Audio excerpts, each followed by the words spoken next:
evening. It's Here we late are. here. We are both recording. Yes. So, Sam, good evening. Thank you for having me on. Good It's a afternoon. Thank you for great, having me. great pleasure and honor. Thank you. May I introduce you to the onlooker? Well, May I, I'm may I Sam Vaknin. try? I'm Sam Vaknin. I'm an author of books on among other things, personality Hmm, disorders, and hmm. I'm a professor of psychology. I have a YouTube channel, eponymous YouTube channel, Sam Vaknin. I think that's enough of an introduction. Let's focus on the topics, not on me. Uh, may I tell the audience a little bit about what you invented? I you are in the driver's seat. It's your show. I'm a guest here. Okay, I'm a yeah, I guest here. don't You don't need my know. permission for anything. Okay, a short rundown. Some of the concepts Sam invented. Narcissistic abuse, dual motherhood, hall of mirrors, pseudo-identity, primary and secondary narcissistic supply, the inverted narcissist, flying monkeys, hoovering, narcissistic fleas, somatic narcissist, devalue and discard, snapshotting, as well as photoshopping. I just say that. To go no contact in 27 stages, cold therapy, cold empathy, and more recently, the mother's gaze. Now, something I really like, music of abuse, malignant covert MPD. Sam invented and develops an intrapsychic activation model called IPAM, which proposes that individuals experience reality through both internal and external environments, and that their personalities are comprised of various self-states, which are automatically activated relating to the specific environment. So I have I tried to make the questions really short, but they are BS questions because they don't really have nice answers. So, because that made me think, which happens, how does neural activity coincide with thought? Because if you say coincide, police doesn't like the word coincide. They don't like coincidences. Is Did you mean the mental thus that is not reducible to mere physical states? Please elucidate. So first of all, just a correction. Thank you for the Yes, list. please. It's Go ahead. but one minor correction. I did not invent devalue and discard. I invented only the discard phase. Devaluation and idealization have been described by many scholars that preceded me, and so it's not my original contribution. That's a minor correction. It's impressive, and how you succeeded to compile such a list. It's not exhaustive, but it's representative. Yes, of It's course. impressive. Yeah. Regarding your question, this is the famous psychophysical problem. It's a famous body-mind problem. When we see events taking place in confluence with or in correlation with other events, we tend to commit the error, the mistake of attributing causation. And that is not Sam Vaknin. That is the famous philosopher Hume. Hmm. Similarly, when there is what we call a mental event or a psychological event, and at the same time we're able to measure activity and blood flow in specific regions of the brain, we tend to commit the fallacy of saying the changes in the regions of the brain have caused the mental Hmm. or psychological event, when actually the causation, the error of causation, is absolutely unclear. We Hmm. could equally forcefully claim that it was the psychological or mental event that had caused the changes in the brain, rather than the other way around. So the argument against this second type of causation is, yes, but if we give someone a medication that suppresses the activity in that region, they are incapable of experiencing the psychological and mental event. So if we give someone antidepressants, they are incapable of experiencing depression. It's like a That mathematical means proof. that the prime mover and the cause, the causative agent is the brain, and that mental and psychological events are derivative. Again, unfortunately, this is a fallacy because you cannot, from the outcomes of an intervention, you cannot deduce with certainty the error of causation. So perhaps, for example, when you give someone medication, you are suppressing the psychological and mental event, and consequently, there's no activity in the brain. In other words, it's hubris. It's highly vainglorious and arrogant to claim that we have any knowledge as to what is a mental event, what is a psychological event, what is the mind, what is consciousness. We don't have. What we do know is that we possess a unique internal experience, or what we experience as internal experience, and we are able to verbalize it or attempt to verbalize it somehow, to communicate it somehow. And that this experience is idiosyncratic. In other words, every human being has an experience that is incomparable to every other human being and cannot be effectively communicated intersubjectively. In other words, the assumption of an intersubjective space where two minds can meet and somehow can compare notes and can communicate and can influence each other. This is a highly dubious proposition. There is no way for me to know that you possess a mind. There is no way for me to know that you are human. And there is no way for me, of course, to prove that you are not a robot, for example, or an artificial form of artificial intelligence. Absolutely no way. In principle, it's not a question of time. It's not like in 100 years' time, I will have a way. In principle, there's no way. We call this an undecidable theorem or undecidable proposition. Mm. It's similar to the question, is there a God?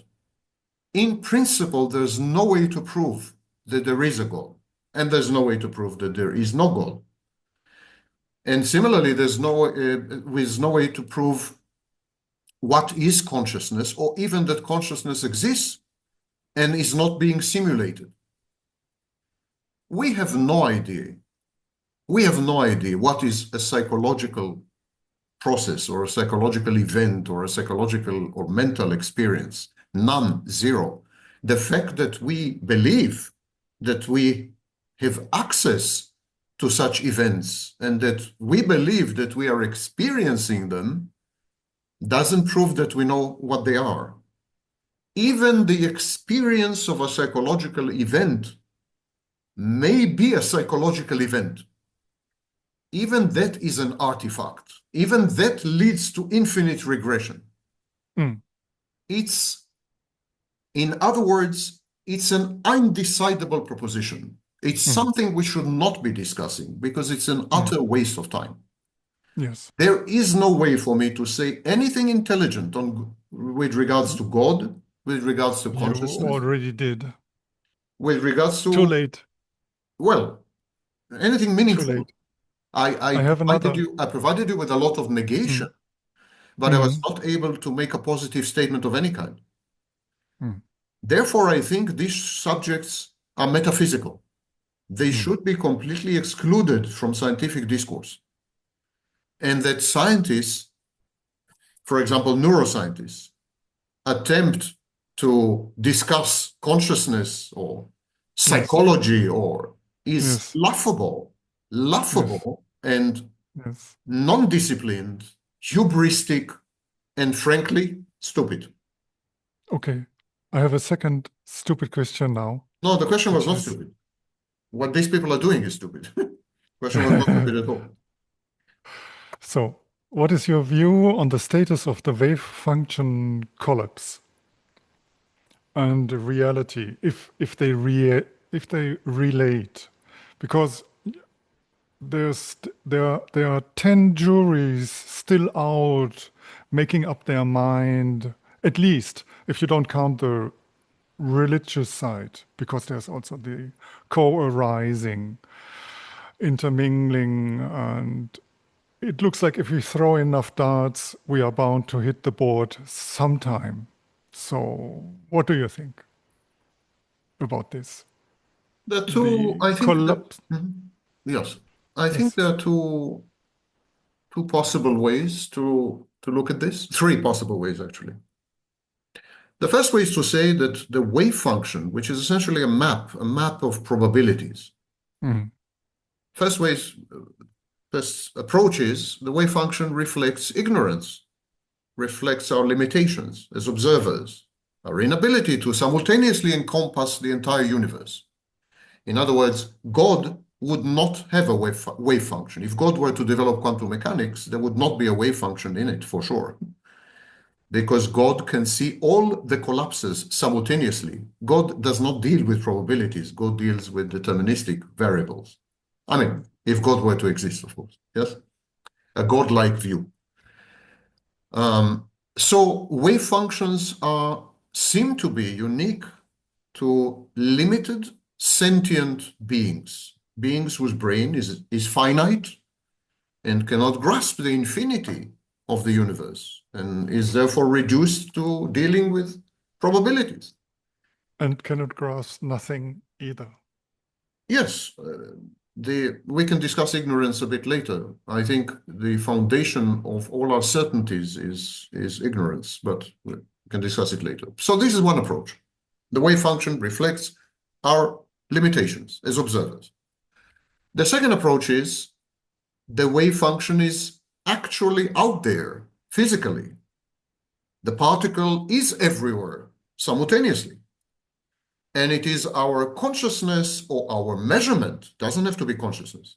It is the act of measurement that forces the particle to coalesce and emerge and be realized in a specific location at a specific moment, So the collapse is brought on by an act. The act doesn't have to be conscious, of course. The measurement could be affected by a machine, a device, totally unconscious device, not artificial intelligence, a very primitive device, actually. So it's not true, Oscilloscope. Oscilloscope. absolutely not true that it requires consciousness. It's Mm. complete new wave BS. Yeah? Mm. Mm. But it does require measurement. And it is true that measuring devices in our environment are created by humans. So maybe indirectly there is human involvement. But this is also not completely true because there are many measuring devices in the universe which are not human and have nothing to do with humanity. Actually, that in reality, everything measures everything all the time. Bacteria measure, viruses measure, viri measure. I mean, everyone, but galaxies measure. Measurement is the act of transfer of information in order to modify functional operational parameters. So it could happen even in the inanimate world, where one substance measures the presence of another substance and then reacts to it, for example, with catalysts. So measurement is a property of reality. It has nothing to do with a measurer as a human being or as a sentient being or even as a machine. It's how elements in reality relate to each other. They measure each other all the time. And so the second approach is the wave function collapses, transitions from probabilistic to deterministic via an act of measurement. The third approach is my approach. It's new. It's a new approach. Good. Therefore, it's highly speculative. I propose that our brains are collapse detecting machines. In other words, our brains are capable of detecting only events of collapse, only collapsed events. But we could conceive of another mind or another type of brain which would be able to perceive and interact with all the probabilities. So I'm suggesting that our physics is skewed and biased by the fact that we possess a highly idiosyncratic and specific type of brain. It is a brain that evolution is designed to detect collapse. Why would evolution do that? Because detecting collapse is helpful to survival. Yes, useful. Is useful. If you were to detect probabilities, all probabilities, if you were to detect the entire wave function, you would be paralyzed. Yes. And the tiger would eat you. If you were to detect probable tigers, millions, zillions, quazillions of probable tigers, you would never be able to spot the real one who is about to eat you, which is about to eat you. Evolution, therefore, designed our brains to detect that which has collapsed. But I don't think it excludes the possibility of detecting other states of reality. It's just we don't have the equipment for this. So this is the third approach, in a nutshell. Yeah. That was great. I have a more, as an artist, I have a concerning, I was quite impressed by Eysenck, so, and Psychoticism. So it's a question concerning creativity or higher creativity. It's like, I'm from the scene, let's say. And how about the relation of Eysenckian psychoticism, higher creativity, and self as a dream state? Yeah, well, first of all, it's very crucial to disambiguate. Psychoticism has nothing to do with psychosis. Of course not. Yes. Many people make I this. hope so. Sorry? I hope so. Well, I'm not sure. I'm not sure. Yeah. Psychotic states have led to major creation. Interesting outcomes. Yes. Yes. Psychotic states have led to religions. Psychotic states have Of led course. Jung, Yes, yes, yes. to his work. Hmm. Jungian psychology is Or is a Nietzsche. child of the psychotic state of Jung. And so I would, psychotic state is simply an unusual way of looking at the world. And in Of essence, I course. think it's creative by definition. But okay, we'll leave it aside. Psychoticism is not about psychosis. No. Psychoticism is simply, in a way of looking at the world so that you can decode or decipher it. You can see in it, you can see into the bowels of the world, into the intestines of the world, rather than the skin of the world. It's a deeper kind of insight, deeper kind of penetration of reality that then allows you to rearrange elements and components in a way which is both synoptic and completely novel. Psychoticism is very seriously linked to novelty, to a synoptic view, panoramic view, ability to connect that which appears to be disparate and non-connected.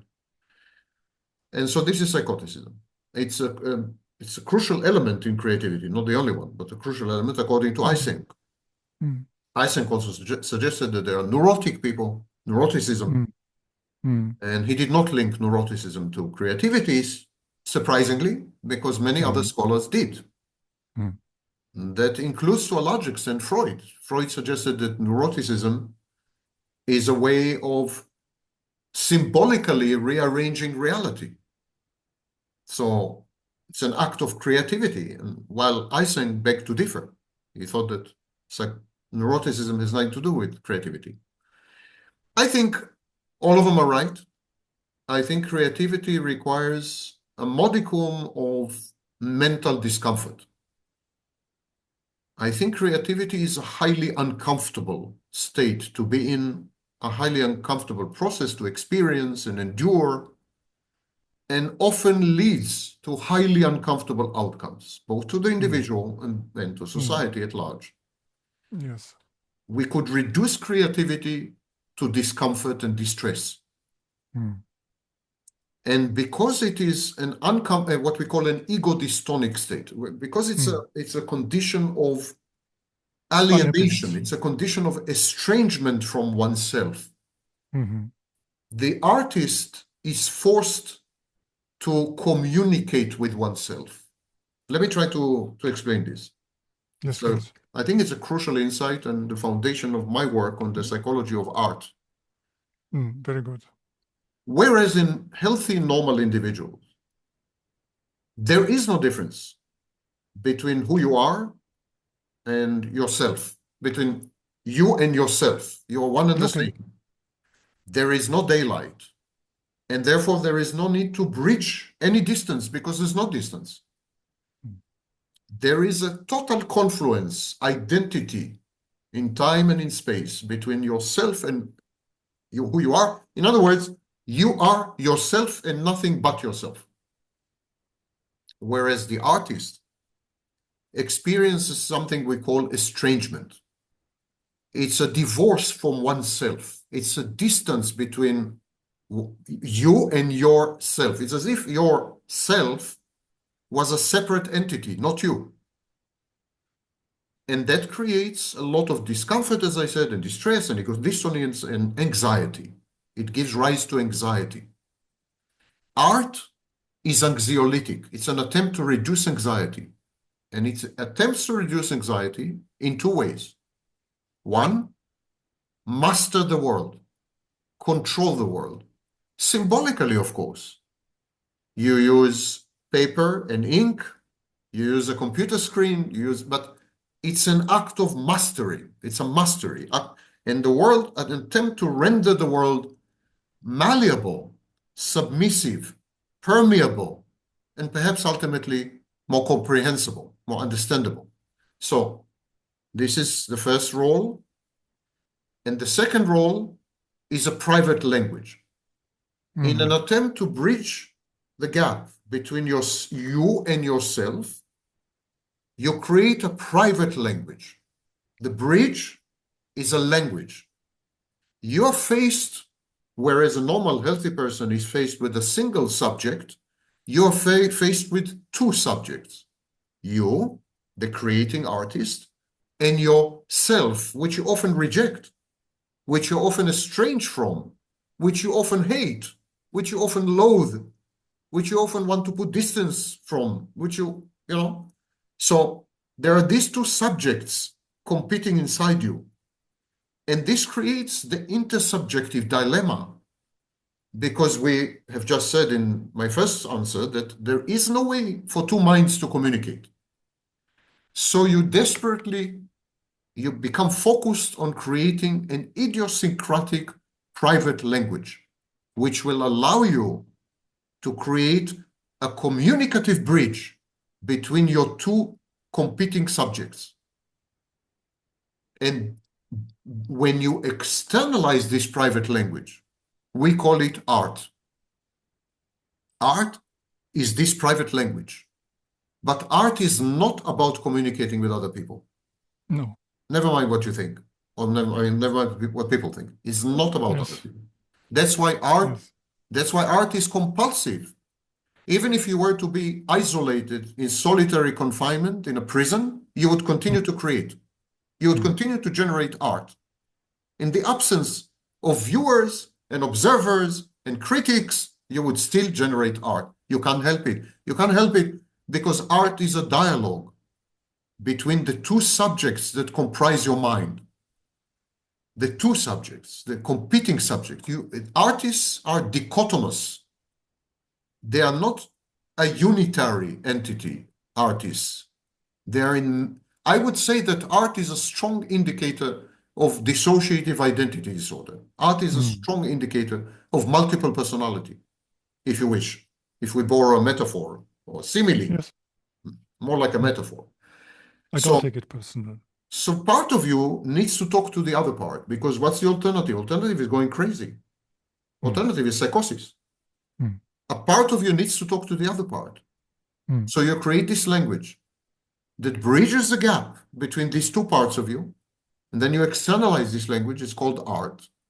And throughout all this, you engage in something called hyperreflexivity.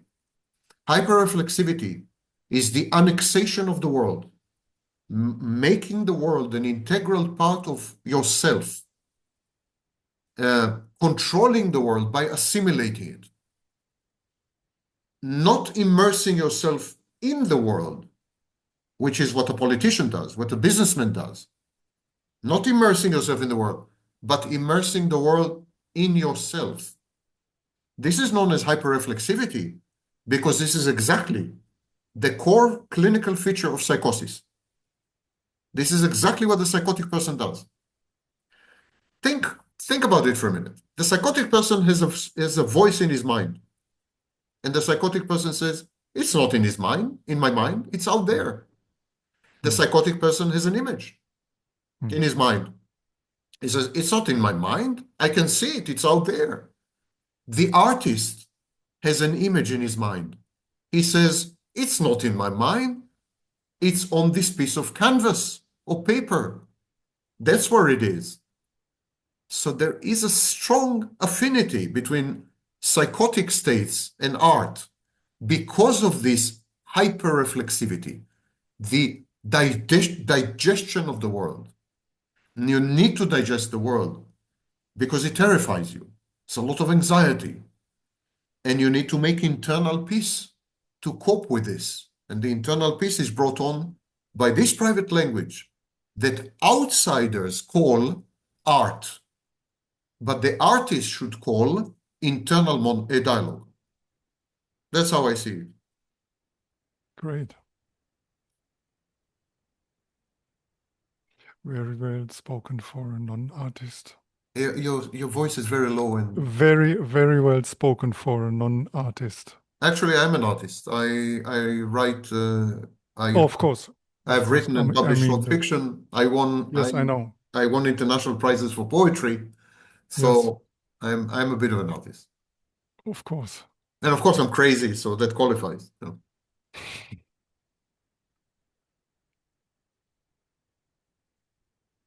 I think we can move on to the next question, if you're ready. I don't have so many questions. All right, then It we can is. call it a day. Feel free. I just wanted to say, really, you're a very rare black pearl in Thank an ocean of bodily fluids. We thank are you. all in without a paddle. And thank you for having me on. Thank you for the time and for everything. Thank you. And now it's really too late for pessimism. Well, we're way beyond that. We are in So, dystopia. No need to be pessimistic anymore. Certainty okay. negates pessimism. We are certain. We're in dystopia. So Pessimism is that was, about the future. yes, The future is behind us. yes. Okay. Thank you ever so much. Thank you for having me, really. I enjoyed this talk. Thank you. It's unusual. Uh, Very unusual for me. Maybe second time in my life I zoomed. So have a good time Okay. there. Where are you in South, if I may ask? In Seoul. Yeah, In you South spent Korea. some time. Yes, yes, yes. I've You lived in spent a South few Korea. years in South Korea, in the Mm. 80s, in Why would you do that? in Seoul. In the 80s? Oh my God. Yeah, in It the it 80s. changed just a little bit. Oh, I know. I visited South Korea afterwards. Okay. In the Yeah. 80s, it was still a very poor place and Mm, emerging. It's kind of emerging mm, place and so on. It was mm, still highly traditional, highly mm, traditionalist. mm, And it had very many unique features, which are mm, commonly attributed by white people to Asians. mm. And so I was immersed in an Asian environment. But I liked South Korea. The only problem were the flights. The flights were like 40 hours, you know. Yes, yes. Yeah. Those Now are it's a little faster. You okay. have to fly on. Yes. So I wish you a wonderful day. Thank you. You too. Take I care. hope to see you in Seoul sometime. Yeah, next time I visit, absolutely. Bye. Okay. Bye. Take care.